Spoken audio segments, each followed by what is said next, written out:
नमस्कार. भारताचा बुलंद आवाज आपला भारत न्यूजमध्ये आपले मनपूर्वक स्वागत. मी रवींद्र थोरात. देश विदेशातील घडामोडी, राज्यातील महत्त्वाच्या बातम्या आणि आपल्या परिसरातील प्रत्येक घडामोड सर्वात आधी आणि विश्वासार्हपणे आम्ही पोहोचवतो आपल्यापर्यंत.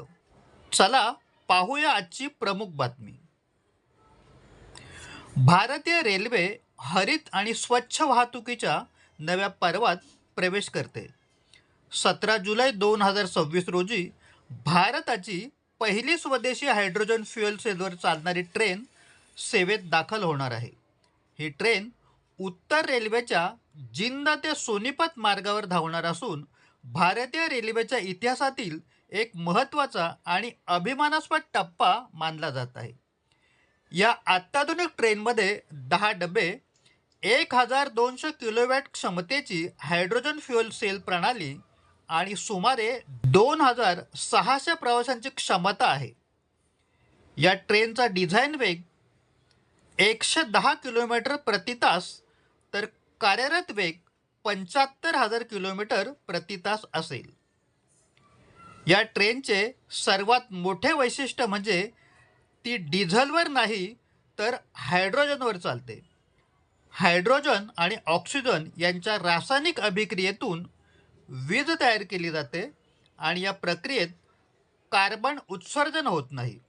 उपउत्पादन म्हणून केवळ पाण्याची वाफ आणि उष्णता निर्माण होते. यामुळे ही रेल्वे पर्यावरणपूरक आणि स्वच्छ तंत्रज्ञानाचे उत्तम उदाहरण ठरत आहे. या प्रकल्पासाठी हरियाणातील जिंद येथे देशातील सर्वात मोठे हायड्रोजन साठवणूक आणि रिफ्युएलिंग केंद्र उभारण्यात आले. येथे सुमारे 3000 किलो हायड्रोजन साठवण्याची क्षमता आहे. या ट्रेनमध्ये 2 हायड्रोजन पॉवर कार आणि 8 प्रवासी डबे आहेत. प्रवासाच्या सुरक्षिततेसाठी आंतरराष्ट्रीय दर्जाच्या सुरक्षा प्रणाली, अत्याधुनिक सेन्सर्स आणि सतत देखरेख करणारी यंत्रणा बसवण्यात आले.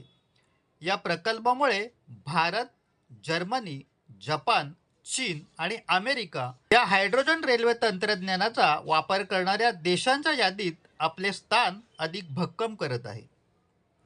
स्वच्छ ऊर्जा, पर्यावरण संरक्षण आणि आत्मनिर्भर भारताच्या दिशेने भारतीय रेल्वेने टाकलेले हे एक ऐतिहासिक आणि महत्त्वपूर्ण पाऊल आहे. आगामी काळात देशात अशा आणखी हायड्रोजन ट्रेन धावतील अशी अपेक्षा व्यक्त केली जात आहे. भारताचा बुलंद आवाज आपला भारत न्यूज, सत्याचा ध्यास, जनतेचा विश्वास. धन्यवाद.